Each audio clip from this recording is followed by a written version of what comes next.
Hello Jedi. Hello François. Eh ben, écoute, moi aujourd'hui j'ai trois histoires à te raconter. Une petite, enfin une anecdote, une deuxième anecdote, et puis ensuite un concept, une tendance dont j'ai envie de parler sur le long terme. Enfin, dont je parlerai sur le long terme, mais surtout qui est intéressante sur le long terme à suivre, je Ok. pense. Tendance dans les NFT. Donc voilà. Et toi, t'as Moi, quoi, j'ai grosso modo? un tweet et une boîte dans laquelle j'ai pas investi parce que j'avais pas d'affinité, mais que je trouve bien tout de même et j'ai envie d'en parler. Ok, cool. Et on s'est rendu compte, juste avant de commencer le Ouais, podcast, qu'on avait justement. probablement le même sujet, mais on a décidé de ne pas rentrer dans le détail, et on va voir si c'est vraiment le cas. Donc, juste avant ce call, enfin, juste avant commencer à enregistrer Farmspot numéro 47, j'étais en call avec un pote, un ancien collègue à moi, qui vient de partir vivre au Maroc pendant un an avec sa meuf qui a trouvé un taf dans l'art là-bas.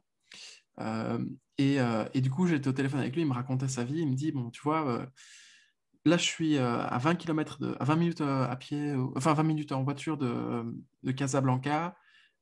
J'ai une villa que je paye 400 € par mois, vue sur mer, à 3 minutes de la plage. J'ai un chauffeur, un cuisinier qui me fait à manger matin, midi et soir. On partage la villa avec deux autres personnes qui payent plus ou moins la même chose que nous. Et en face de chez lui, il y a une plage de 5 kilomètres sur laquelle il peut aller surfer quand il veut. Et j'étais là, ah ouais, ok, d'accord, c'est pas mal ça, tu vois, ça. Et du coup, ça m'a fait replonger dans cette fameuse dichotomie de est-ce que tu veux une vie à la campagne, ou en tout cas loin des grandes villes, pas trop chère, versus une vie dans les grandes villes qui te coûte plus cher et qui est aussi des fois plus intéressante. Et ça m'a fait penser à un tweet que j'ai vu passer cette semaine, et je pense que c'est peut-être de ça dont on va vouloir parler tous les deux, que je t'ai envoyé. C'était sûr que tu l'avais vu, que tu allais le voir. C'est un tweet qui a été écrit par Julien Shapiro. Il a fait un Non, pas du thread tout. sur Twitter. Ok, Ah, parfait. c'est pas ça? Ah, C'est yes, parfait. parfait. Vita, c'est bon. J'ai C'est j'ai mon bon. sujet aussi. Et d'ailleurs, Ok, celui de Julien, tu me l'as envoyé, je crois que c'est hier, et je l'ai pas lu. Donc ça tombe bien. ok, Je sais pas parfait. de quoi il parle. Eh ben, en fait, c'est un thread qui s'intitule Pourquoi est-ce que je construis un ranch euh, en pleine nature? Et en fait, c'est un thread qui fait, je sais pas moi, une vingtaine de tweets où il explique tout son process, pourquoi, comment, quand, avec qui il essaye de construire un ranch très, très, très, très loin des grandes villes. Et donc, tu vois, il dit, j'ai besoin d'un grand espace, j'ai besoin d'un coverage de Starlink, je peux travailler en remote, il n'y a aucune raison que je reste dans une grande ville, pourquoi? Et donc là, il rentre dans les détails, c'est vraiment très intéressant comme tweet, je conseille à tous les gens qui nous écoutent d'aller le lire. Il dit en gros, les grandes villes sont très chères, elles sont bruyantes, et là, il pose une question, c'est quand la dernière fois que vous n'avez rien entendu?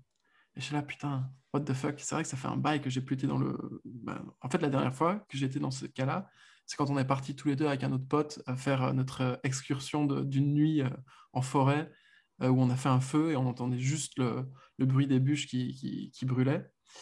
Et puis ça m'a fait penser à d'autres datas que j'ai. Enfin, à un autre.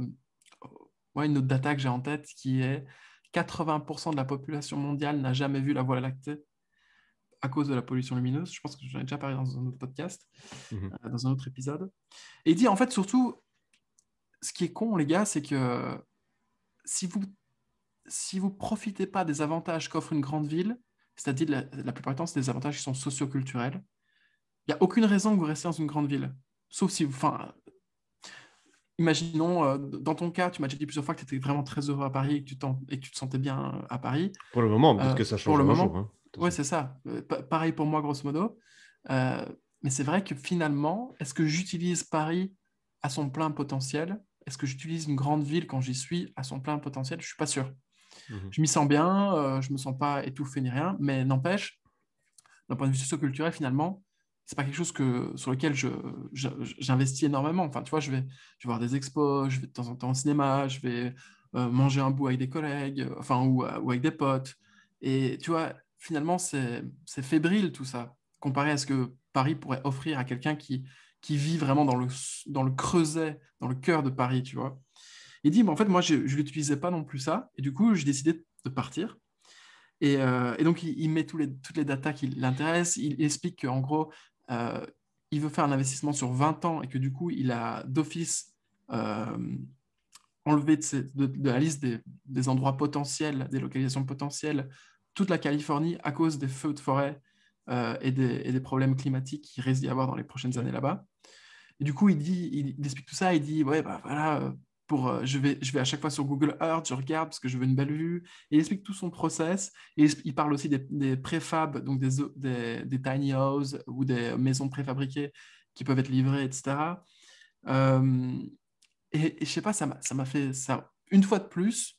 Tu vois, si je tiens une espèce de colonne, rester à Paris ou rester dans une grande ville versus partir vivre à la campagne, et que je suis obligé de choisir entre les deux, il y a des gens qui peuvent se permettre les deux. D'ailleurs, j'espère qu'un jour ce sera mon cas. J'espère que si c'est ton envie, ce sera ton cas aussi, tu vois. Mais si je dois choisir entre les deux, c'est une barre en plus, enfin un point en plus coché du côté aller vivre à la campagne. Et ce qui est super intéressant, et c'est pour ça que j'avais envie de t'en parler, c'est de voir en fait qu'il y a plein de personnalités de la tech qui ont répondu à son trade et qui ont dit, mais oui, nous, on l'a déjà fait, mais alors nous, on pense aussi à le faire. Et c'est pas vraiment dans la même mouvance que, OK, il y a le Covid, tout le monde veut se barrer des grandes villes. C'est un peu plus profond que ça. À mon avis, même s'il n'y avait pas eu le Covid, ces gens-là seraient quand même partis à un moment ou l'autre. Mhm.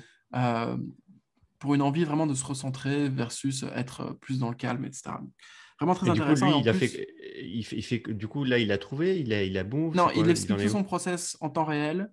Il n'a pas encore trouvé, mais en gros, à chaque fois qu'il avance dans son process, il rajoute un fil à son thread.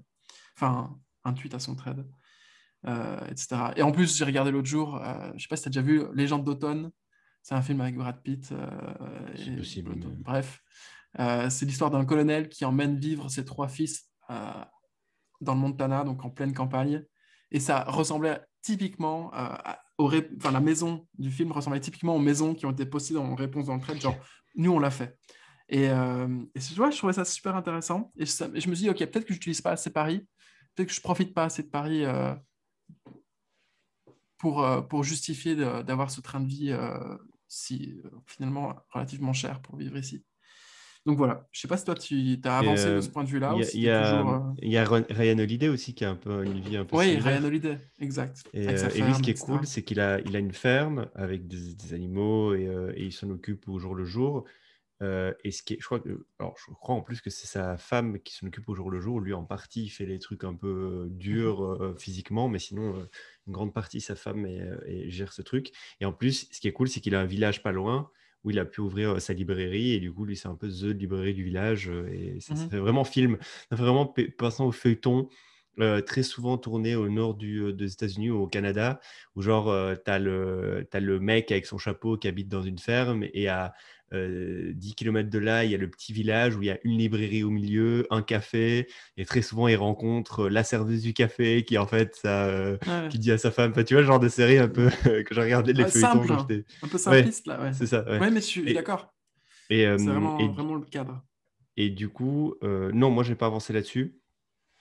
J'ai pas avancé là-dessus. Et l'histoire de la tiny house dont on avait parlé, j'aimerais vraiment à un moment donné faire ça, mais j'ai pas avancé là-dessus. Je me dis que j'aimerais bien faire en sorte que la crypto puisse payer ça et que ça soit pas un trou dans mon wallet. Et Mhm. du coup, j'attends un peu, mais j'aimerais vraiment le faire, en tout cas l'histoire de la tiny house, et peut-être que pousser le délire plus loin et en fait carrément prendre une maison en campagne et totalement changer. Euh, Après, moi, j'aime bien Paris. Moi, j'aime bien le. C'est des détails, comme tu le dis, tu vois, mais j'aime bien, tu vois, le matin, prendre mon café au bord, dans une terrasse au bord de la route, voir le Parisien, les Parisiennes devant moi se gambader et moi en sirotant mon café. J'aime Ouais. encore me balader au Champ de Mars et regarder la Tour Eiffel et le monde passer et juste contempler un peu la ville. Et la ville me plaît, mais c'est vrai que je ne l'exploite pas, surtout pas culturellement. C'est-à-dire que j'ai presque rien fait à Paris. J'ai fait peut-être 2 musées. Et là, ce soir, je vais à une pièce je vais voir un one-man show. Mais sinon, à part ça, genre, je fais pas des dingueries. Et c'est vrai que par contre, le calme de la campagne, j'aime beaucoup ça. Et, euh, et peut-être que, je sais pas, je n'ai pas de. Après, par exemple, les excursions que nous, on fait, enfin, qu'on a fait une fois et qu'on va réitérer dans les bois une nuit ou un week-end, alors ça n'a rien à voir avec habiter en campagne et habiter un peu isolé, mais ça, déjà, en tout cas, c'est des choses que moi me font du bien et que j'ai envie de faire beaucoup plus souvent. Mhm. Et on avait parlé, au final, ça s'est pas fait, mais ça serait vraiment bien qu'on le fasse, de faire ça près de Paris, en fait, parce qu'en fait, tu te rends compte aussi qu'à Paris, pas loin de Paris, tu as, en fait, tu as des forêts, tu as Ouais, il y des a moyen de s'amuser. campagnes, c'est genre à 1 heure de voiture de Paris, quoi. Donc, tu pas non plus obligé d'être totalement. Tu peux au quotidien te déconnecter, mais quand même garder la grande ville près de chez toi, si tu fais Mhm. ça à côté de Paris, quoi. Mais ouais. C'est sûr. Mais pareil que toi, pour conclure là-dessus, je me sens vraiment à Paris comme un spectateur qui se balade et qui regarde en temps réel une énorme pièce de théâtre. Et où finalement je suis invisible et où je passe à travers tout. Et juste en fait, et c'est ça que j'aime aussi à Paris particulièrement, c'est que tu ne vois jamais quelqu'un par hasard. C'est très très très rare de rencontrer quelqu'un que tu connais par hasard à Paris. Tandis que dans les autres villes dans lesquelles j'ai pu habiter, ou même quand on habitait en Belgique, etc., tu peux pas faire 500 mètres ou aller manger au restaurant ou aller au Ouais, cinéma sans voir quelqu'un qui connaît quelqu'un que tu connais, dans le pire des cas. Dans le meilleur des cas, pardon. Dans le pire des cas, ouais. tu rencontres des gens que tu connais. Donc, ouais, non, c'est assez grisant. Et c'est pour ça que j'aime bien aussi et que je suis revenu ici à Paris. Donc, voilà. Qui d'ailleurs, cette histoire de petite ville où en fait effectivement tu sors de la rue et en fait tu connais quelqu'un qui connaît quelqu'un et en fait tu tombes dans des traquenards des fois. Mhm. Ben, en fait il y a un philosophe français que tu connais que j'aime bien aussi et que toi un peu en partie. Qui en fait dit c'est ça justement qui crée le lien social et qui permet de garder des habitudes de village et et qui permet aussi de maintenir un lien familial et amical avec la petite, je ne sais pas s'ils appellent ça de la commune, mais pas la commune, le terme, pas l'institution de la commune, mais de maintenir la communauté locale, alors que dans les grandes villes, en fait, tu n'es que toi et toi-même et tu n'es qu'un grain de sable sur une plage. Et en fait, il y en a et ça les rend déprimés, en fait, ça. Alors Mhm. moi, j'aime bien, tu vois, justement, ce truc, comme tu dis, le truc invisible, j'adore. C'est-à-dire que, par exemple, j'ai jamais été à New York, j'aimerais bien y aller bientôt. Mais moi, le Pareil. fait de me retrouver en bas d'un gratte-ciel et de n'être qu'une mouche parmi le New York, bah, ce sentiment me plaît, moi. Mais bon, voilà. Ce sentiment me plaît. Ouais. Euh, C'était quoi du ton tweet, toi? Ouais, moi, alors, mon tweet. Alors, c'est un tweet de George Mack. George Mack, c'est qui ce type? C'est un mec qui a commencé à faire pas mal de tweets il y a quelques années sur le sujet des modèles mentaux. Il se base beaucoup sur Charlie Munger et Nassim Taleb. Et d'ailleurs, c'est le propriétaire du compte Nassim Taleb, le faux compte Nassim Taleb sur Twitter, qui retweet beaucoup de quotes de Nassim Taleb. Pareil, il a le compte de Charlie Munger, donc c'est un truc qui retweet que des quotes de Charlie Munger. Il fait de l'argent avec ça. Par exemple, avec Nassim Taleb, ce qu'il fait, c'est qu'à chaque fois qu'il tweet, il tweet une dizaine de fois par jour, il a pas mal de milliers de followers, il met le lien Amazon de l'Inserto, donc de la suite de bouquins de Nassim Taleb, et il prend une commission sur les ventes. Et ça, c'est un de ses side business, et presque tout le business est automatisé. C'est assez cool ce qu'il a fait. Et en fait, il a intervenu souvent dans des podcasts sur des sujets, parce qu'à la base, c'est un marketeur, sur des Mhm. sujets marketing et modèles mentaux, psychologie humaine, et de temps en temps, il fait un peu de dev perso, etc., etc. Et donc, lui, ce qu'il aime bien, c'est les frameworks. C'est Monsieur Framework qui des fois peut être un peu saoulant, on est d'accord, mais bon, c'est Monsieur Framework, donc il a envie de frameworkiser tout ce qu'il voit. Et donc là, il voulait frameworkiser le concept d'amis. Pas le concept d'amis, mais en gros, c'est quoi les différents types de groupes d'amis? Je ne sais pas si tu avais passé ce tweet. Il a fait ce truc a bien cartonné. En gros, il dit, dans la vie, il y a deux types il y a deux façons d'appréhender tes amis et tes groupes d'amis. Il dit à la façon centralisée et décentralisée. La façon centralisée, c'est quoi les amis centralisés? C'est en gros un groupe d'amis avec des intérêts communs, la même histoire, la même croyance, des fois même la même origine. Et très souvent, c'est quoi? C'est des amis d'école ou des amis du travail. Et il y a des gens dans la vie, la majorité des gens dans la vie, en fait, ils ont une relation avec leurs amis qui est centralisée. C'est-à-dire qu'ils ont un groupe, tout le monde se ressemble. Et du coup, si tu es dans ce type de groupe, tu as une forte tendance à suivre le groupe et d'aller dans une seule direction qui est celle du groupe. Et il dit la deuxième façon de voir ces relations amicales, c'est d'avoir un groupe d'amis décentralisé. Donc en fait, c'est quoi? C'est d'avoir des plus petits groupes d'amis, d'en avoir plein et qu'ils soient tous différents et que le seul lien entre eux, c'est le fait que toi, tu sois leur pote. Et du coup, ces groupes-là ne se connaissent pas. Par contre, toi, tu les connais tous. Ces groupes-là ne sont pas connectés. Et en fait, tu peux t'amuser à avoir un groupe de gens super ambitieux, un groupe de mecs hyper sérieux, un autre groupe de mecs ultra fun qui ne font que des conneries, un groupe, par exemple, quand tu voyages, n'avoir que tes amis de voyage, donc s'il n'y a que avec eux que tu vas voyager, et en fait d'avoir plein de petits groupes. Et il dit l'avantage, le désavantage des groupes centralisés, c'est que tu suis une direction et en fait, c'est presque impossible d'éviter de suivre cette direction, donc tu copies. Alors que l'avantage des groupes décentralisés, c'est que chacun des groupes va dans des directions différentes. Donc, c'est quand tu es encerclé de gens qui vont dans des directions différentes, c'est très dur de les copier. Et du coup, ce que tu dois faire, c'est que tu t'inspires de chacun de ces groupes pour essayer de créer ta propre direction à toi.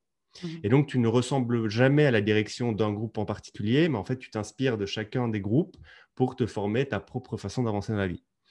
Et voilà, c'est juste ça, le tweet.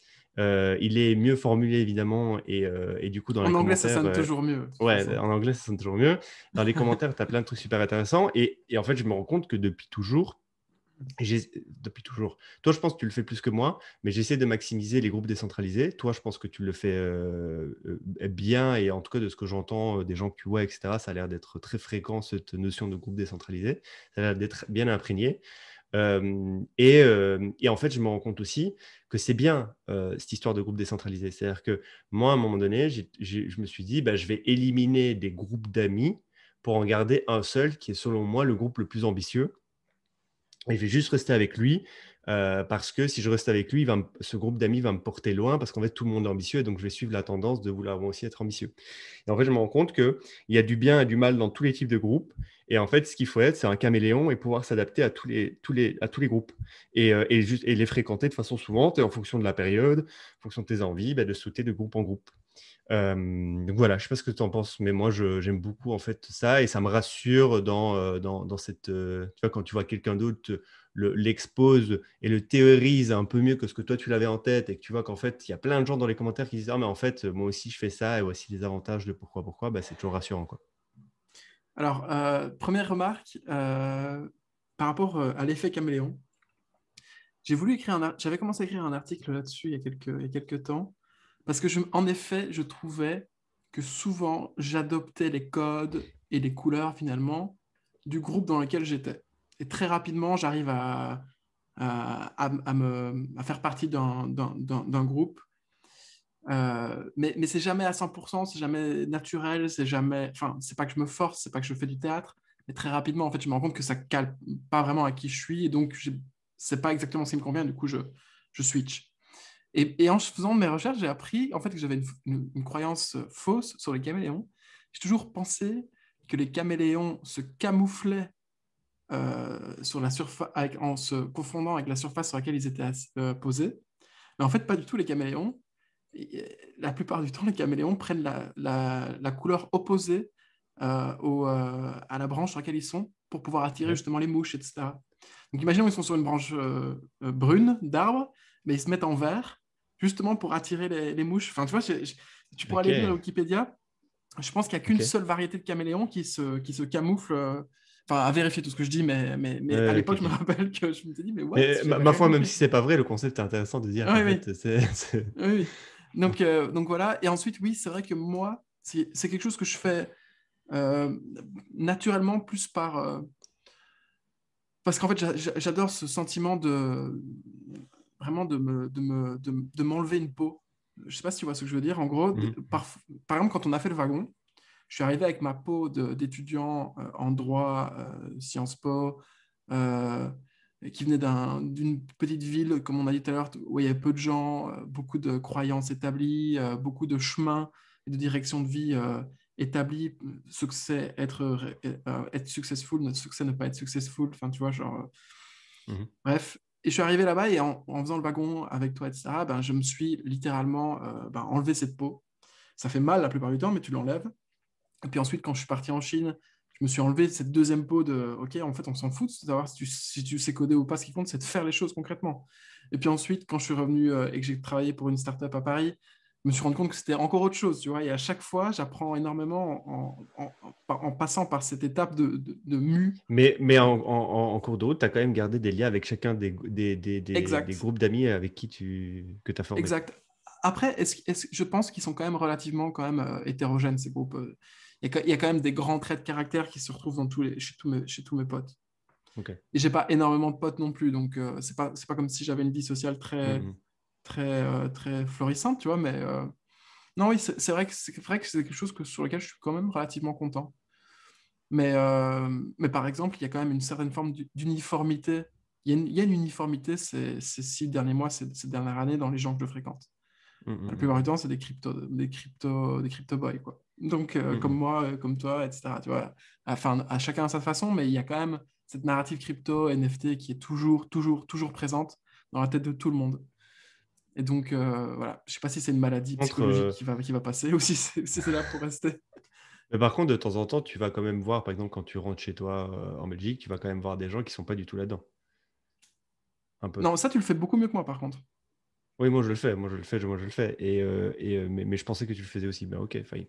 Change Bah en si, tête. parce que j'ai encore des potes qui sont à des années-lumière de ce qui se passe euh, dans la tech, etc. Donc forcément, tu peux pas parler avec eux de tout.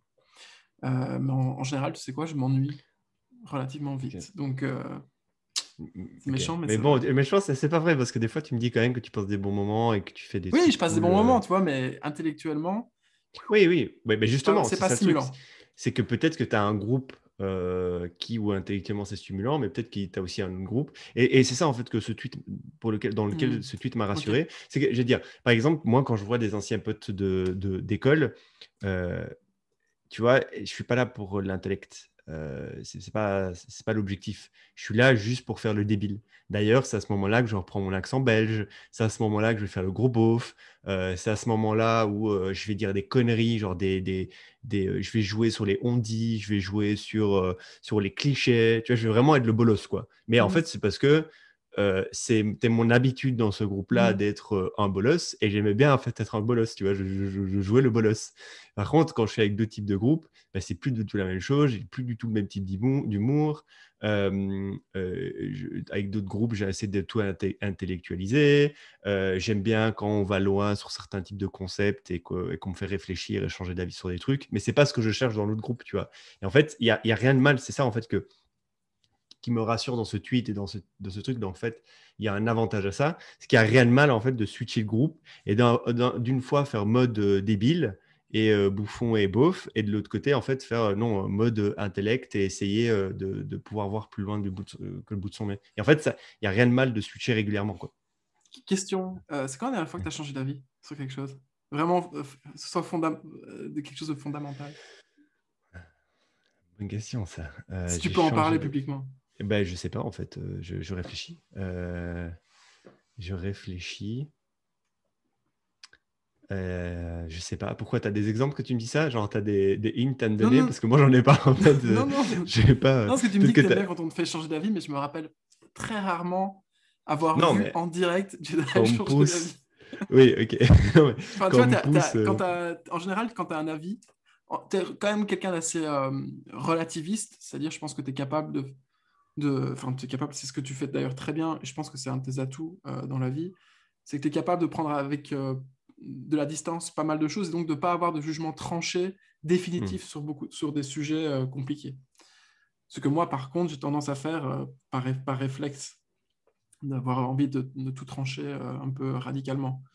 Et du coup, c'est très rare quand on te prend sur un sujet sur lequel tu as un avis définitif et établi et on ne te fera pas changer d'avis.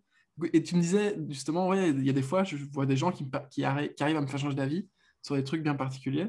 Je me demandais, mais alors, c'est quoi ça? Parce que je Ouais, me je sais rappelle pas pas. Par l'avoir exemple, vu. dans des boîtes, par exemple, alors pour le coup, tu vois, c'est plutôt entrepreneurialement. C'est-à-dire que moi, j'avais un avis, tu vois, j'ai vu le truc, j'ai vu le personnage, donc l'entrepreneur, j'ai vu la boîte qu'il veut faire, et du coup, je me donne un avis là-dessus. Et en Mm. fait, quelqu'un d'autre, de plus expérimenté que moi sur l'analyse de différents sujets, vient et me dit, non, non, mais en fait, regarde, et il m'expose des avis. Et je suis là, ah ouais, ça, c'est pas con.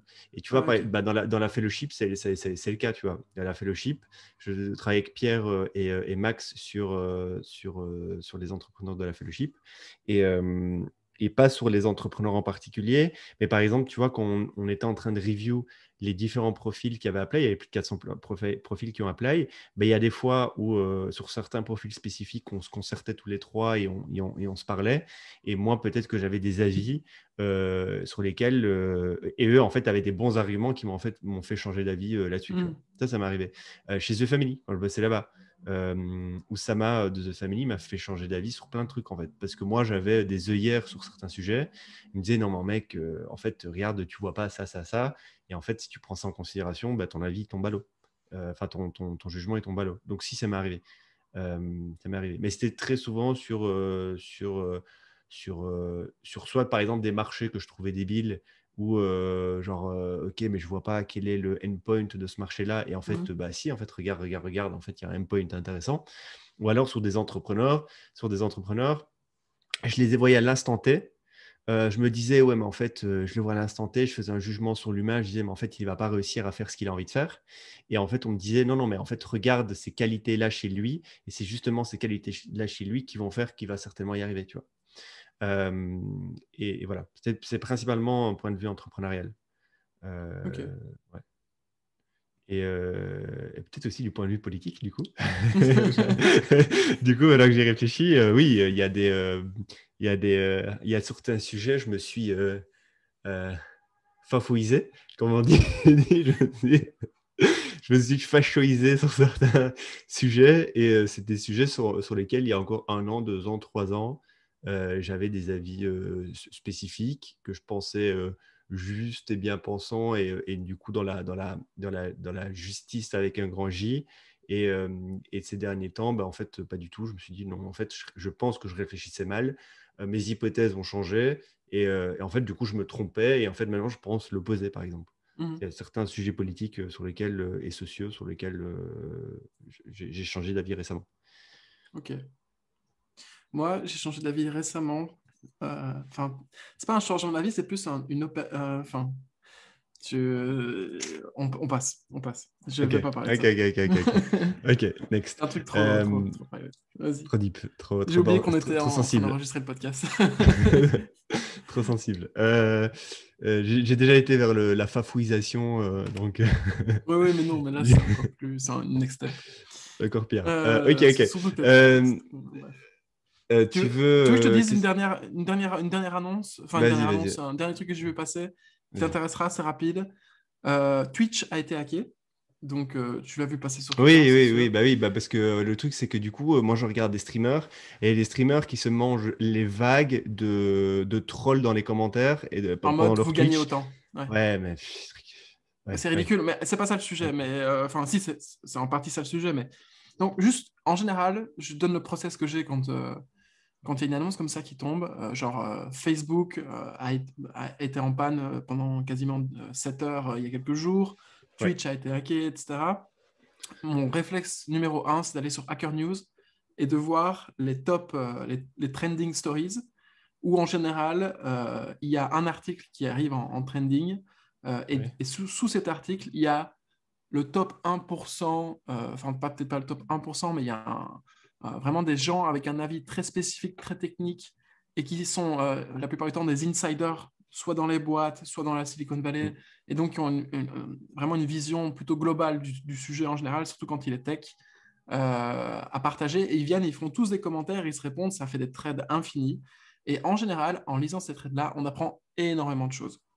Et donc, là, par exemple, pour Twitch, j'étais là, putain, mais c'est énorme, etc. Et puis, tu as des anciens employés de chez Twitch qui sont venus dire, en gros, bah voilà, quels étaient les process internes sur GitHub, etc., chez Twitch quand ils sont partis, et que finalement, tout le monde dans la boîte avait accès, par exemple, aux revenus, aux payouts, de la plupart des streamers, etc. Mais bref, c'est un truc qui est apparu sur 4chan, je pense. Et ce qui est intéressant de voir, c'est que du coup, j'ai regardé un petit peu justement les revenus des streamers. Il faut savoir qu'il y a plus ou moins 80 streamers qui gagnent autour de 1 million de dollars par an en streamant sur Twitch, pas plus, qui gagnent au moins 1 million de dollars par an en streamant sur Twitch, Ouais, pardon. ouais. Et ça fait, sachant qu'il y a 3 millions de broadcasters, de streamers par mois, d'utilisateurs actifs par mois, ça fait 0,002%. C'est OnlyFans, quoi. C'est comme Ouais, OnlyFans, il y avait un exact. truc La là-dessus, il même disait, en fait, répartition de revenus. c'est ça, ouais, normal. Normal, parce que tu as de plus en plus de monde, mais tu en as plein qui ne succident pas et tu en as très peu qui succident, et donc, ouais, normal, ouais. Donc voilà, c'est juste ça. Moi, c'était ça Ouais. que je voulais savoir comme info. C'était, ok, d'accord, mais est-ce qu'il y a autant de gens qui gagnent de l'argent en faisant Twitch? Est-ce qu'ils gagnent vraiment de l'argent? Finalement, il y a vraiment des trucs. Il y a des mecs, genre, que je connais pas d'ailleurs, Summit 1G, toi, tu dois peut-être connaître, c'est un ex-player pro de Counter-Strike. Non, je connais pas. XQC, qui est un ex-player d'Overwatch. Eux, le premier, il gagne 360 000 dollars par mois, l'autre, il en gagne 750 000 dollars par mois, au mois de septembre en tout cas. Donc, intéressant de voir qu'il y a des gens quand même qui font du vrai cash Ah, mais avec Twitch. ça Et dans la c'est sans creator compter economy, c'est les sans compter dons, les les dons. placements de produits, parce que c'est ça, en Mhm. fait, le truc, c'est que, en fait, dans les créateurs autour des jeux, par exemple, tu as les subscriptions, mais en fait, les subscriptions, c'est rarement le plus gros du cash. Le plus gros du cash, c'est les OP. Donc, quand ils font Mhm. découvrir un jeu, quand ils font un placement de produit. Et là, bah, les OP, ça va, une OP, ça peut aller de 1000 à 20 000 balles pour une OP, quoi. Et une OP, ça peut prendre quelques heures, une journée à mettre en avant. Et en fait, c'est là qu'ils sont vraiment beaucoup, beaucoup de cash, quoi. Mais, euh, mais ouais, c'était sur ceux qui connaissent Leclerc, streamer français dans la bande à Squeezie, etc., qui se faisait défoncer en commentaire. Enfin, en live, il était en train de jouer en live au nouveau Battlefield pour les amateurs de jeux. Et il se faisait défoncer. Du coup, il s'emballait sur ses modérateurs en mode, bon, les gars, défoncez-moi ces mecs-là en commentaire. Vous me bannissez tous ces mecs-là 48 Mais qu'est-ce heures. qu'ils Je veux disaient, les pas. mecs, concrètement? Non, mais c'est un truc Il y a deux choses, en fait. C'est-à-dire que tu as beaucoup de streamers, en fait, qui sont expatriés pour les impôts. Beaucoup, des francophones, mais pas que des francophones, mais tu as beaucoup de francophones qui sont à Malte pour les impôts. Mhm. Et en fait, c'est simple, tu as une communauté francophone qui voit qu'en fait, quelqu'un gagne beaucoup d'argent. Beaucoup d'argent, c'est 30, 40, 50 000 euros par mois, juste en subscription, en abonnement. Et en plus, donc déjà, ils voient ça, ils sont là en mode oh là là, oh là là, oh là là, en fait, tu fais partie des plus riches de France, enfin, genre dans le top 1 du chart français, machin truc, machin truc. Et en plus, ils disent et en plus, tu payes pas des impôts en France, oh là là, oh là là, et du coup, ils Ouais, commencent à c'est s'emballer vraiment sur les le trucs. mouvement Eat the Ah, mais, Rich, c'est ça? c'est exactement ça, quoi. Mais genre, c'est hardcore. Et alors, ce qu'on dit en général, je ne sais pas si c'est vrai, mais ce qu'on dit en général, c'est que le français n'aime pas les riches. Et quand il voit que quelqu'un fait beaucoup d'argent et qu'il s'en sort bien, il lui crache dessus. Est-ce vrai, c'est pas vrai, je sais pas, mais tu sais, c'est l'image qu'on a souvent du français, c'est que dès qu'il peut tirer sur un mec qui fait du fric, il le fait. On dit souvent les États-Unis, c'est l'opposé. Dès qu'il voit que quelqu'un fait du fric, on lui demande comment il fait et Mhm. est-ce qu'il peut nous apprendre, alors qu'en France, on dit en fait, t'es un bâtard, tu fais trop de cash, en plus, tu fais de l'évasion fiscale, oh là là, il faut qu'on fasse tout pour te démonter, pour t'insulter, pour qu'on arrête de consommer ton contenu. Voilà, voilà. Est-ce que c'est vrai ces on dit de différence de population? Je ne sais pas. Cool, tu veux que je te parle d'une boîte? Vas-y, après je te parlerai Alors, d'un truc que je kiffe. Vas-y. cool. Alors, moi, c'est une boîte dans la crypto. J'allais dire malheureusement, je vous parle encore de crypto, mais pas du tout en fait. Genre, faut arrêter de se mettre des bâtons dans les roues. Exact. Si on veut parler crypto, on parle de crypto. Et en fait, c'est une boîte intéressante sur laquelle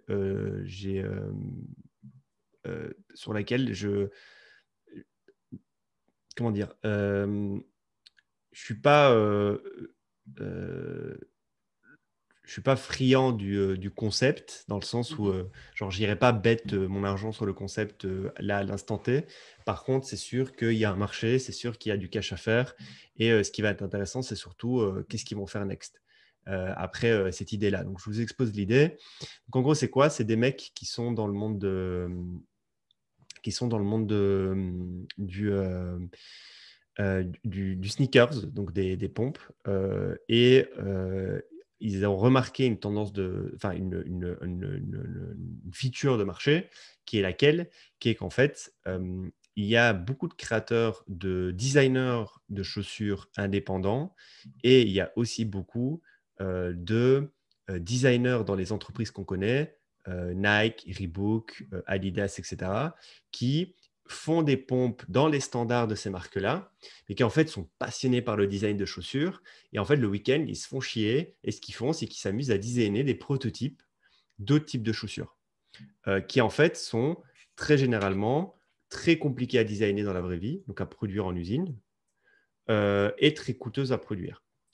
Et souvent, ça s'arrête à je fais des croquis, papier ou ordinateur. Je peux même modéliser 3D, machin truc. Et en fait, ce que je vais faire, juste, je vais show off ça sur Instagram ou TikTok. Et je vais vous montrer, regardez, moi, je suis designer chez Nike. C'est moi qui ai participé à un des derniers modèles. En fait, à côté, je fais plein de modèles de shoes. Venez kiffer. Et du coup, tu as une grosse communauté d'amateurs de sneakers, qui est en fait un marché gigantesque. Il y a GOAT aux États-Unis, qui est je crois que c'est une billion-dollar company, qui est un marketplace de sneakers, de sneakers. Il y a un grand mouvement de sneaker addicts qui ont des bots, qui payent des bots tous les mois pour sniper les drops de pompes sur les sites de Nike, etc., pendant les drops. Et en fait, il y a des sold out dans les secondes qui suivent. Enfin, il y a un vrai truc, quoi. Il y a un marché là-dedans de plusieurs millions de dollars et peut-être même des milliards. Je ne sais pas, je n'ai pas l'estimation du marché. Et du coup, il y a ces mecs-là, designers, qui kiffent. Et en fait, ils ne vont jamais pouvoir mettre en place leurs chaussures parce qu'elles sont trop coûteuses à produire. Ils n'ont peut-être pas forcément, ils n'ont pas l'argent, ils n'ont peut-être pas forcément le temps et les ressources. Du coup, cette boîte qui s'appelle Futures Factory s'est dit, ce qu'on va faire, c'est qu'on va créer un site internet où toi, en tant qu'amateur de créateur de chaussures ou professionnel, tu vas pouvoir designer une paire de pompes en NFT. Donc, ça va être une vidéo où tu vas vraiment modéliser ta chaussure, tu vas la montrer comme si elle était sur un site internet. C'est juste qu'elle n'est pas produite. On va permettre à des amateurs de pompes d'acheter le NFT. Et l'achat de ce NFT va financer la production des chaussures. Et nous, Future Factory, en fait, on a des relations avec des usines, on a des relations avec des services qui aident à la fabrication de chaussures. Et en fait, si la campagne de crowdfunding NFT marche bien, peut-être qu'on va pouvoir même te permettre de fabriquer réellement cette chaussure. Et tous les propriétaires de ce NFT vont pouvoir claim la chaussure en vrai. Et donc, en fait, c'est vraiment du crowdfunding de sneakers, en gros, comme vous connaissez, mais c'est backé par du NFT avec tous les avantages du NFT que le NFT a, comme les royalties en secondaire, etc., etc., etc. Donc ça, c'est l'idée. C'est Futures Factory, donc Futures-factory.com. Je ne sais pas si tu es sur le site et si tu peux voir un peu le truc. C'est le site un peu en mode droïde mécanique. C'est stylé un peu, je trouve, le style qu'ils ont fait. Très futuriste, très Iron Man. Pour ceux qui ont la référence, avec l'écran, avec plein de chiffres qui s'affichent. Enfin, c'est plutôt bien fait. Et donc, ils ont recruté, ils ont des très bons mecs en interne, des mecs qui viennent de grandes marques. Je pense je ne sais pas s'ils ont levé de l'argent ou pas. En tout cas, je ne sais pas si c'est public ou pas. Et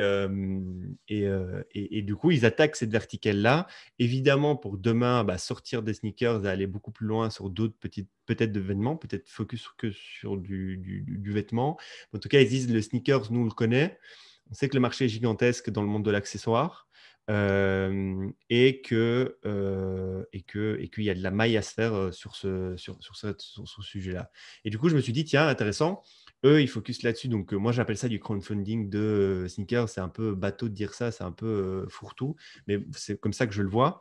Et du coup, je me dis, qu'est-ce qui est cher à fabriquer? Qu'est-ce qui est fastidieux à fabriquer avec une forte communauté derrière d'acheteurs, de collectionneurs et de gens qui utilisent les réseaux sociaux. Il y a plein de chaînes YouTube autour des sneakers. Il y a une vraie culture, il y a une culture de la sneakers qui fait que, par exemple, faire de l'influencer marketing, ça ne va pas être très compliqué parce qu'il y a beaucoup d'influenceurs autour de ce sujet-là et les gens sont prêts à mettre de la thune. C'est ça aussi le truc, c'est que l'audience, le persona du fan de sneakers qu'il ait de l'argent ou pas, il va mettre toute sa thune dans les sneakers. Et il est prêt à bouler les 500 balles, les 1000 balles pour une sneakers. S'il y a quelque chose de particulier, si elle est incroyable, il va pas avoir peur, même s'il doit mettre toutes ses économies dedans ou tout son chômage dedans, quoi. Donc la communauté est forte et elle dépense de l'argent. Je sais pas ce que toi t'en penses, et surtout, et du coup, la question que je me posais, c'est est-ce qu'il existe autre chose que sneakers sur lesquels on peut avoir le même modèle? J'ai pas là en tête. En fait, juste avant notre appel, j'étais en train de réfléchir et je trouvais pas. Je suis sûr il y en a 10 000. C'est juste que j'étais pas. Mon cerveau était rempli d'infos et j'arrivais pas à trouver. Peut-être que toi là à chaud là t'as quelque chose. Sinon, si t'as rien, c'est pas grave. Est-ce que les auditeurs ont quelque chose? Et n'hésitez pas à nous en parler. Et peut-être même que c'est une boîte possible, quoi. J'adore le concept de crowdfunding via NFT. Pour un jour, peut-être pouvoir redeem ces chaussures. Et si tu peux pas les redeem dans la réalité, je suis sûr qu'ils trouveront un moyen pour les redeem dans une métaverse quelconque. Mm, mm. Alors, il Euh, y a ça d'ailleurs. ok. Il y a le fait aussi qu'en fait, tu vas pouvoir les porter dans un métavers qu'ils sont en train de créer, ou alors ils vont utiliser des Centraline, je sais pas. Mais oui, il y a ce concept qu'en fait, le NFT, si tu rédimes pas la pompe physique, parce qu'en fait, on la fait jamais, pas d'inquiétude, tu pourras au moins la porter dans un métaverse. Il y a. Ouais. Ok. Mais par contre, j'ai pas de là tout de suite. Enfin, ouais, les sneakers, tu pourrais. Qu'est-ce qu'il y a d'autre? Je suis pas vraiment un gros fan de Bah, moi non plus. Donc, ni un connaisseur en fait. Mais du coup, j'imagine que pour peut-être que je sais pas, je dis ça comme ça au hasard. Hein. Peut-être que pour les guitares, ça pourrait être pareil. Tu vois, genre peut-être qu'il y a des gens qui font des guitares. Des ateliers de guitare et que je sais pas si j'ai déjà en zappant à la télé quand j'avais une télé quand j'étais plus jeune, je tombais souvent sur des des documentaires où on allait dans des vieilles boutiques où il y avait des ouais, mecs qui étaient en train de ouais, ouais. customiser des guitares. Et apparemment, la customisation de guitare, c'est quand même un truc assez puissant. Maintenant, il y a toute la partie technique qui est encore plus compliquée, probablement, que celle de faire un sneakers. Mais non, peut-être que. En fait, ouais, peut-être que tu peux imaginer ça pour des objets de design. Genre, prenons par exemple Philippe Stark. Philippe Stark, c'est un designer français très connu. Il a fait des hôtels, il a amené le design à la consommation de masse, pardon. Donc, en gros, il a créé, enfin la consommation de masse, c'est pas non plus tout le monde qui a des objets de Philippe Stark chez lui, mais c'est quand même assez répandu, c'est pas très cher pour avoir une lampe Philippe Stark ou un fauteuil ou que sais-je encore.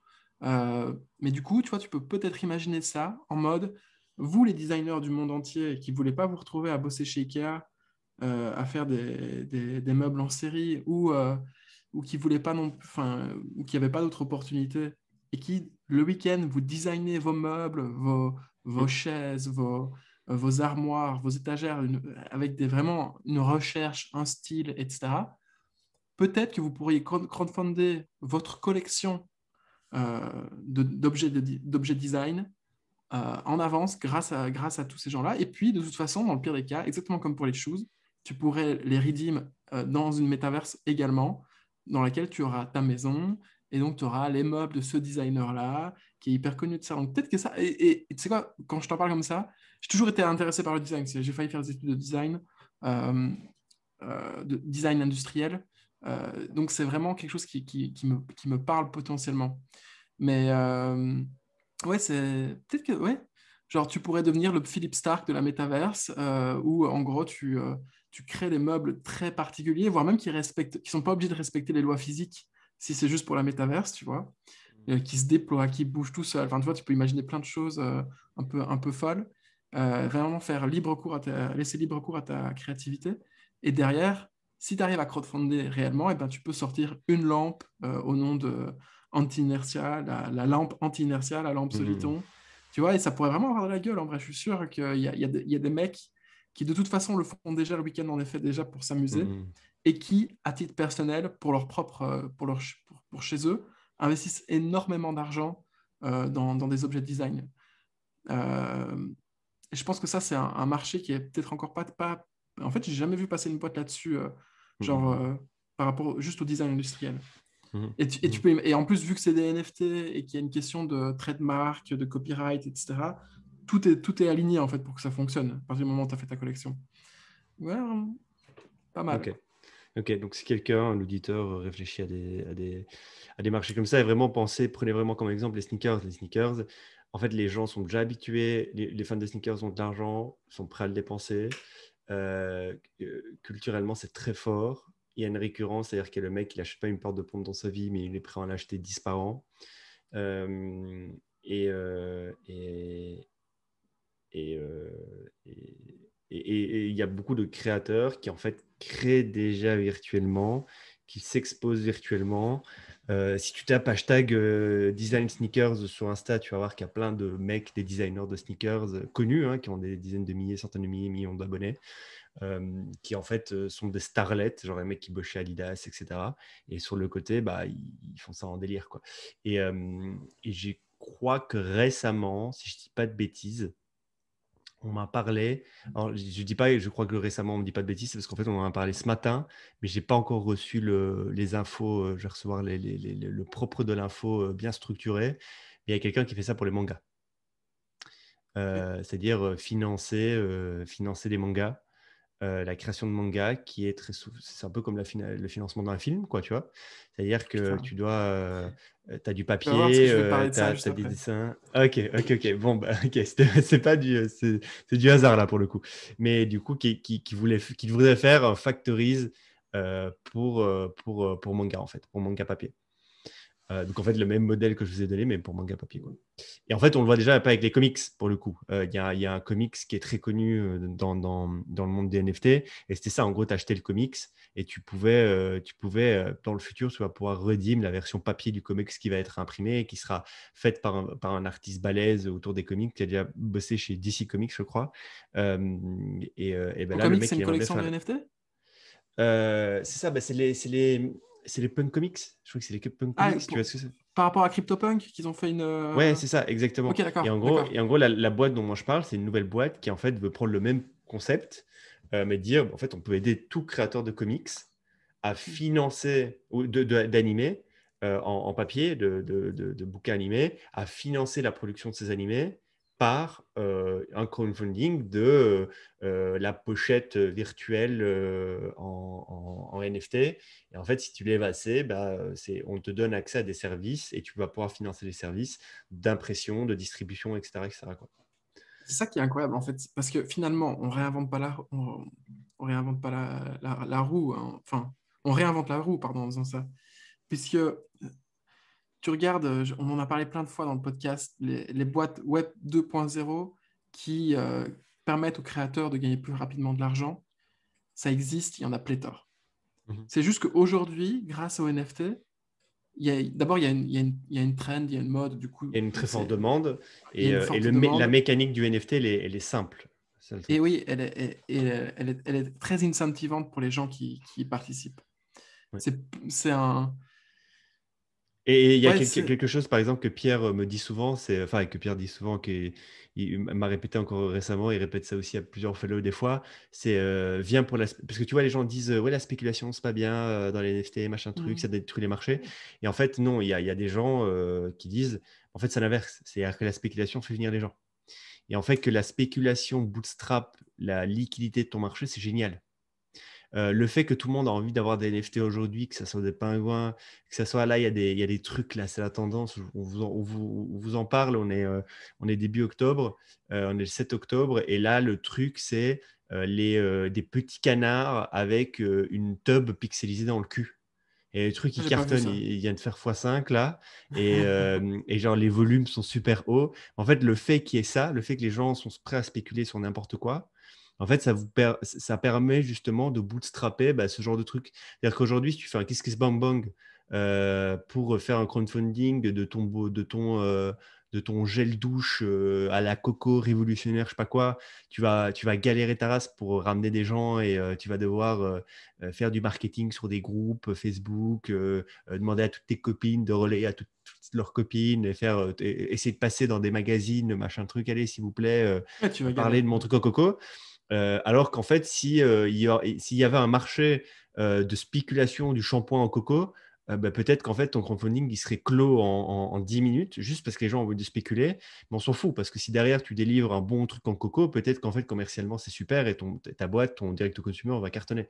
Et là, c'est pareil, en fait. C'est-à-dire que si tu peux bootstrapper ça par le fait que le NFT, le produit NFT en lui-même, il est spéculatif, bon, génial, profite de ça, quoi.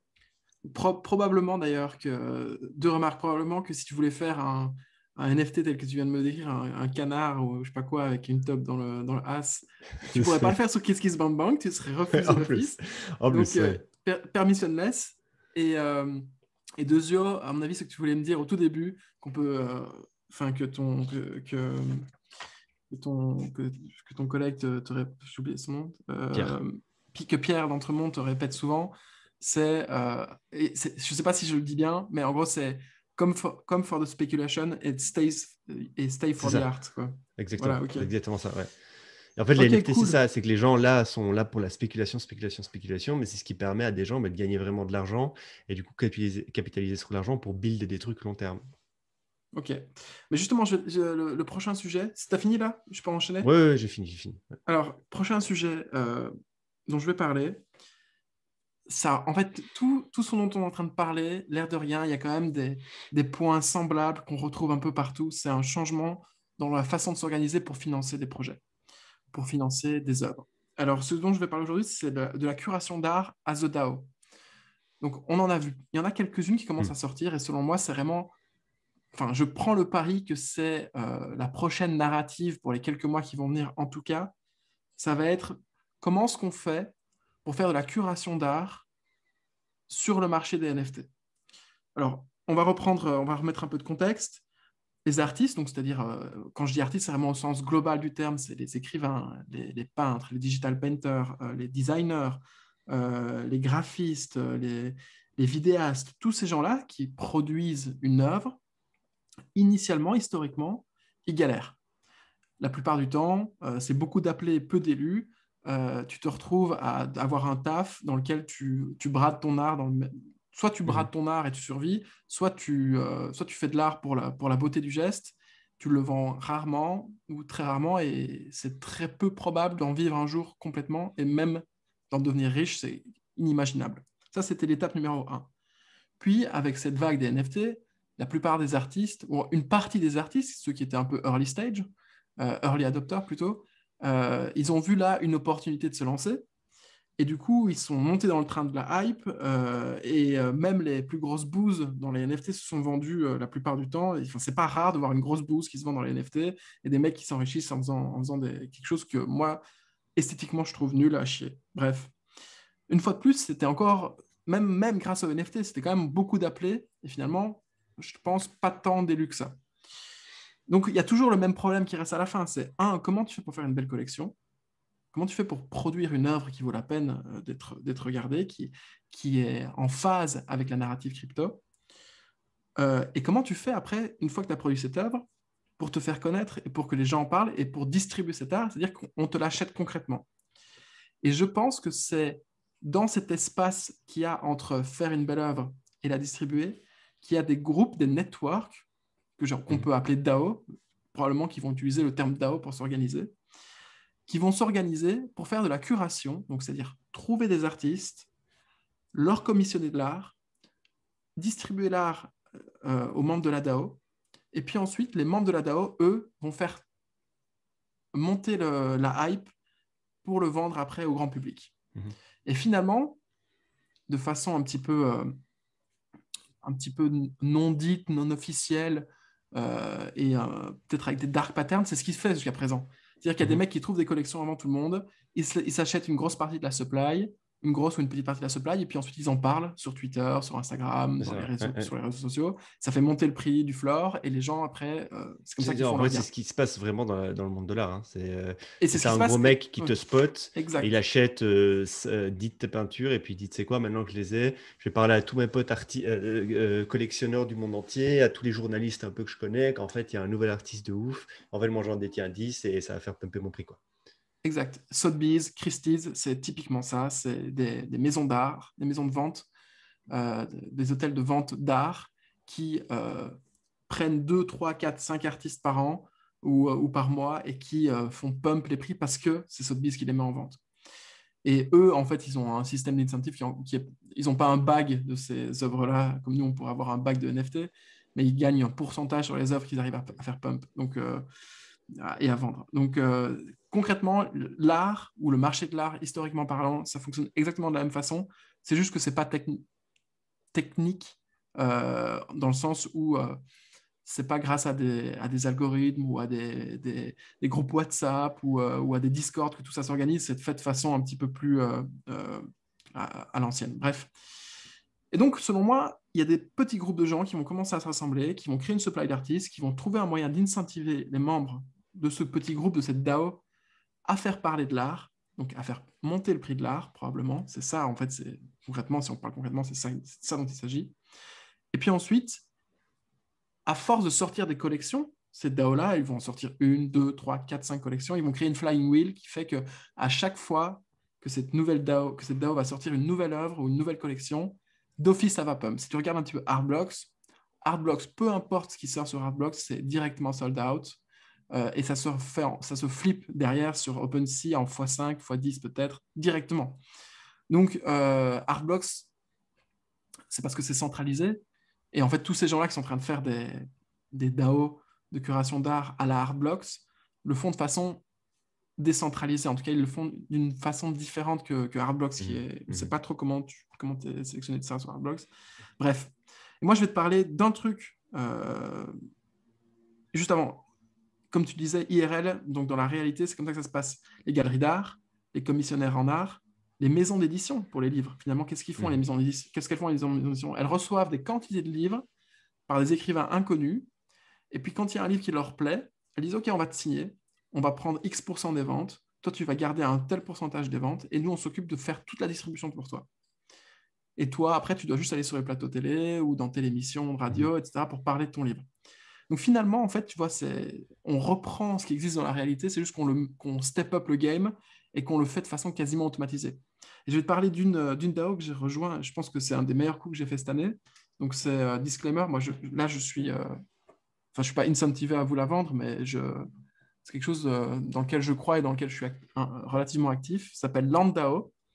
Landao, je vais juste faire le petit historique et puis ensuite on pourra en parler si tu veux. C'est 256 NFT qui ont été émis.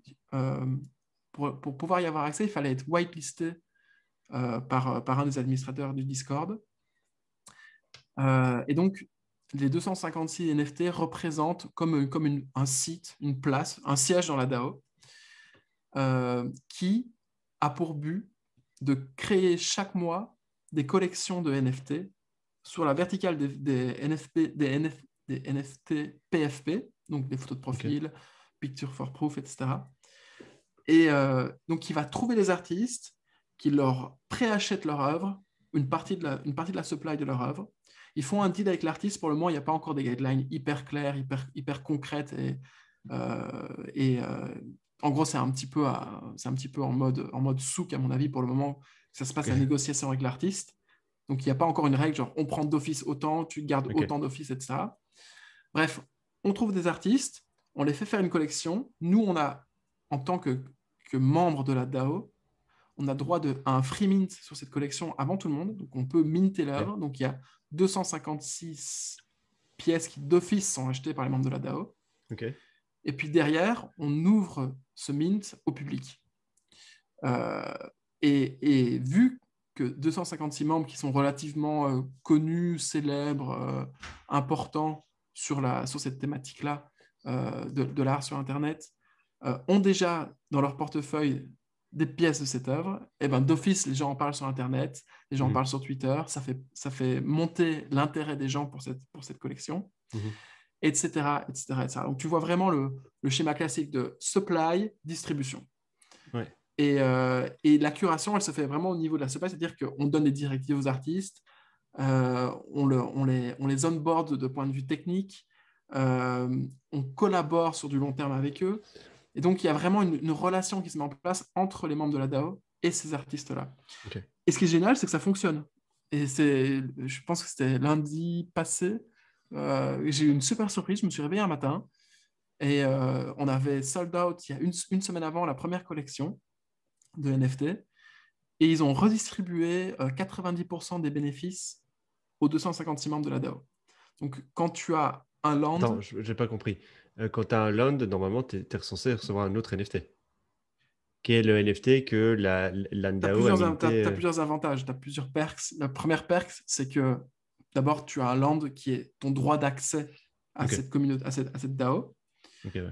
Deuxièmement, soit tu as un free mint, soit un mint prioritaire. Ça dépendra Ok, des collections. Pour ok. pouvoir minter l'œuvre avant tout le monde. Et puis ensuite, la DAO, une fois qu'elle sold out la collection, elle redistribue les Ok, bénéfices de cette œuvre, de cette collection, de cette vente, à tous ok, les membres de la DAO, proportionnellement au nombre de lands qu'ils ont dans la DAO. Tu pouvais ok, en ok, avoir ok, ok. maximum 5. Ok. Et donc, c'est génial puisqu'on a reçu 1,75 ETH par land. Ok. Et grosso modo, le prix d'entrée dans cette DAO, c'était 2 ETH. Donc, en gros, la plupart des gens qui ont hold ont, rien qu'en holdant, avec cette espèce de revenus passifs, ont Mhm. remboursé leur investissement initial. Donc, je pense que ce genre de truc, on va en voir de plus en plus souvent dans les prochains mois.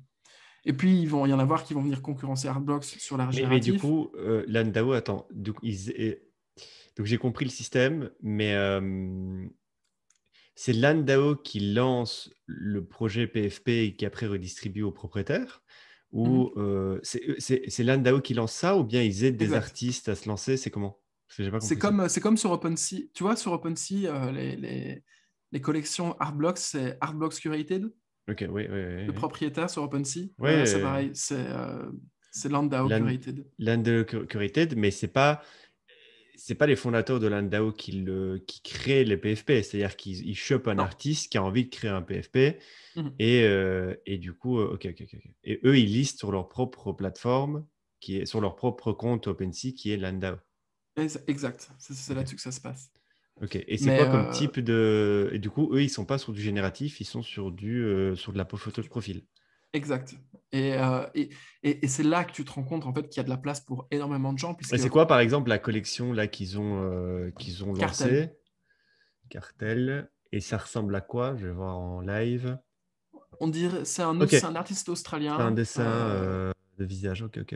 Ouais, je vois là. Je l'ai devant moi. Et c'est ça que je voulais dire, c'est que, mec, on se rend pas compte, mais il y a de la place pour plein de gens, puisqu'il y a énormément de goûts différents sur cette planète. Ouais. Et moi, jamais j'aurais signé en tant que premier artiste un type qui a fait cette œuvre-là, parce que je ne la trouve pas très belle. Ouais, Donc, mais bon, ça c'est comme l'art. Tu rentres dans une galerie d'art. exact. Mais je suis sûr C'est qu'il y les a goûts et les couleurs, quoi. Oui, mais c'est les goûts et les couleurs, mais il y a quand même une notion d'esthétique derrière. Oui, oui, oui, oui, c'est ça. C'est Qui, que oui, oui, c'est pour ça qu'il y a des œuvres qui sont listées que chez Sotheby's et des œuvres qui sont listées que chez Christie's, oui, qu'il y a des galeries d'art qui sont spécialisées dans certains courants artistiques oui, et pas d'autres. oui, Et qu'en fait, ça plaît à tout le monde. Enfin, dans tous les oui. cas, t'en auras pour ton argent en fonction de ce que tu veux, tu vois. Ok. Et je Et tu pense as qu'il y a de des la place exemples, pour faire plein pardon. de trucs différents. Ouais, tu as des exemples d'autres. Donc là, ils sont sur de la PFP, mais d'un style particulier. Tu as des exemples de un Landau copycat, mais sur autre chose que de la PFP, ou même de la PFP, mais d'un autre style. Non, mais on a parlé brièvement dans le groupe, mais tu vois, le Neil Dao, le Twitter Neil Ouais, Dao, là, qui est basé ouais, sur N, qui est donc un N dérivatif, tu sauras mieux expliquer ouais, que moi ce que c'est. ouais. Euh, apparemment, eux, ils vont tenter de faire de l'art génératif. Fait de promote Ouais. les dérivés de Et Star-là, ouais. c'est là où mon cerveau, en gros, dit stop. C'est que, et ils sont déjà en train de le faire sur Landao, ils vont créer un token Landao pour incentiver les gens à hold la première collection, la deuxième collection, etc. En gros, Ok, quand tu hold, tu peux redeem le token qui s'appelle OR, O-R-E. ok. Euh, et et j'ai l'impression que les gens vont de plus en... Et c'est pour ça que je kiffais Landao et je kiffe toujours, mais j'espère qu'ils vont pas prendre cette direction-là on va réduire, enfin, on va augmenter les étapes entre le moment où nous, on vend en tant que DAO une collection totale et le moment où on redistribue les bénéfices aux membres de la DAO. J'ai l'impression qu'ils vont commencer à mettre plein d'étapes en mode, et c'est peut-être nécessaire pour que le business fonctionne, j'en sais rien, tu vois, mais là j'ai l'impression que c'est un petit peu en mode, Une question de Bah, liquidité, je comprends qu'une Ouais. incentive pour que tu hold, du coup, que la supply reste dans les mains de certains et du coup que les prix montent. Moi, enfin, je comprends le pourquoi du comment, hein. Je comprends, mais j'ai trouvé ça tellement clair et limpide, on vend, on redistribue. Tu vois? Oui, C'était oui, c'est beau, simple c'était pour toi en parfait. tant que propriétaire de l'UNDAO, Ouais, mais ouais. par contre, pour quelqu'un d'autre, enfin, pour ils ont envie que les prix montent, donc il faut qu'ils trouvent des incentives pour que le prix monte. Ok, trop bien. Euh, Mais il y en a plein, je pense qu'il y en a plein qui vont se lancer. Genre, Mais moi, je ne connais pas ce modèle exactement comme tu l'avais décrit. Après, il y a Flamingo, il y en a plein d'autres, mais là, c'est Flamingo, un DAO, je crois. Mais là, c'est autre chose. C'est-à-dire que tu payes un fee pour accéder à une hmm. DAO qui, elle, fait de la curation, fait du conseil et elle-même investit et après redistribue les profits de ses investissements. Là, c'est différent. C'est vraiment un Artblocks où tu as Artblocks décentralisé. où essayes d'incentiver par le fait qu'à la base, tu sais que tu drops le NFT à certaines personnes qui, vu qu'elles ont été whitelistées et curated, je suppose, sont censées être des gens influents dans les NFT, ou en tout cas, On c'est-à-dire aidé qu'il la y a des DAO. gens. Ouais. Voilà. Et du coup, ça c'est malin, donc ça c'est first step, parce que je ne l'ai pas vu autre part, ça c'est très malin. Et deuxième chose, c'est redistribuer les profits de la vente de la DAO, ce qui se fait pas sur Artblocks. C'est-à-dire que quand Artblocks sold out un truc, il n'y a pas de, il y a pas de contributeur, enfin, il n'y a pas de propriétaire d'un NFT qui reçoit un drop ou de l'argent parce qu'en fait, il était là au début et qu'il a Hmm. contribué à l'émergence de l'ANDAO. Et c'est pour ça, je pense que Artblocks va être concurrencé. Parce que forcément, quand tu incentives 256 personnes ou plus, ou un petit peu moins, tu vois, Mm, mm, mm. au succès d'un projet de façon aussi directe, c'est-à-dire que dès qu'on vend, on reçoit, euh, ben forcément, les gens, ils vont tout mettre en place de leur côté. Les Ouais, 256 membres vont tout mettre en place pour c'est que ça, ça ouais, fonctionne. clairement. Donc, Et du coup, enfin, c'est super il n'y a pas important de bien 256 membres, sélectionner. il y en a un peu moins probablement, parce qu'il y a des gens qui ont acheté. Il y avait 256 lands disponibles, Ouais, il y en a qui en ont donc il y en a 5. probablement. Ouais. Il y en a, voilà. Ok. Et du coup, ok, ok, ok. Et Donc ce le qui est, plus et ce qui est important. beau aussi dans ce modèle-là, c'est que du coup, si tu as un ou deux lands ou plus, eh ben, le prix d'entrée dans la DAO ne fait qu'augmenter. On Ok. en avait parlé en DM il y a quelques semaines. Quand ça s'est lancé, c'était 2 ETH pour pouvoir rentrer. Mhm. Et puis, à un moment, le prix a vite augmenté. Il n'y avait pas énormément de volume de transactions. Mais là, j'ai Mhm. un, j'ai un pote qui avait plusieurs lands, qui en a revendu un 50 000 $, Mhm. il y a 2 jours. Donc, c'est réel, les gens investissent concrètement. Il y a des gens qui sont prêts à payer 50 000 $ pour rentrer maintenant. Mhm. Et Mhm. t'imagines bien que plus ça va être cher, plus les gens qui vont payer pour rentrer seront des gens influents, Ouais, c'est ça. puisqu'ils C'est le auront truc. beaucoup Ouais. d'argent et donc probablement beaucoup de ressources à mettre en place pour aider la DAO. Ouais. Donc, je pense que c'est un système qui va s'écrémer tout seul et qui va être très, très, très beau et élégant à la fin. Mais une fois de plus, là où je reste sceptique, c'est sur la curation, le moment de curation esthétique en tant que tel. C'est-à-dire que c'est bien de choisir une verticale, c'est-à-dire les PFP, mais après, au sein des PFP, il faudrait avoir une certaine vision de ce qu'on veut, une vision, un monde plus ou moins établi de couleurs, de palettes, pour ne pas que ça parte dans tous les sens. Tu vois. Parce que là, le prochain drop qu'ils vont faire, je pense que ça n'aura rien à voir avec le premier, ce qui est pas Oui, mal. bon, après, C'est pas mal. Mais ouais, c'est je bien, vois c'est ce que un tu veux dire. univers, je trouve.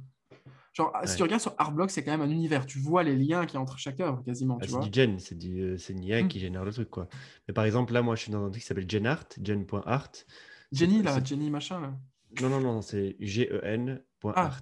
c'est Et pas... Jenny Dao fait aussi comme Flamingo, mais bref. ok, Tu ok. disais? Et GenArt, c'est t'achètes un membership.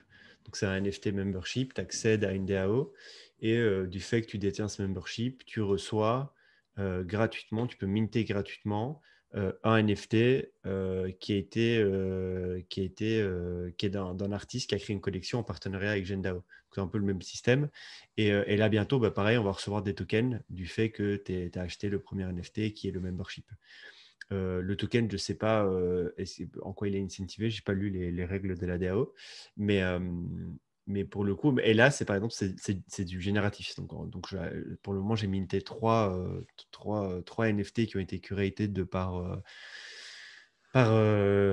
les gars de Gen Art, et c'est des trucs autour du generative art, quoi. Donc, tu as deux potes des Pays-Bas, je crois, qui sont artistes, qui ont fait un truc. Là, le troisième, c'est une petite fille qui a appris à coder, et de 12 ans, je crois, qui a appris à coder et qui s'est amusée à faire du generative art. Elle a sorti des trucs.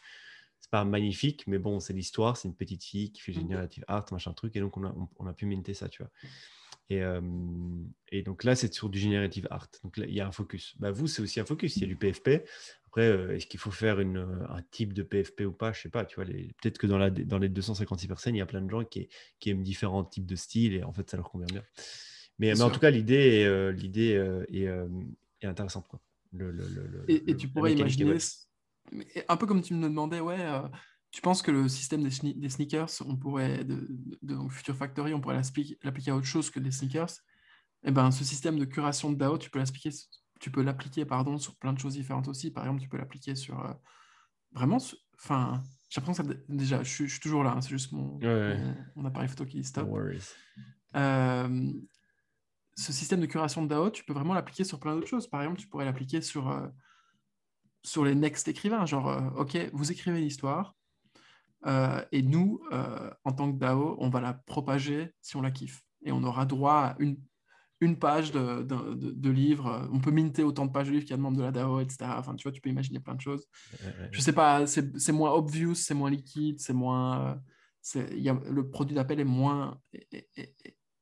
moins spéculatif, du coup, il sera moins attractif. Mais tu peux l'imaginer pour des films, exactement comme tu disais, on peut l'imaginer aussi pour des mangas, on peut l'imaginer sur plein de choses, en fait, littéralement.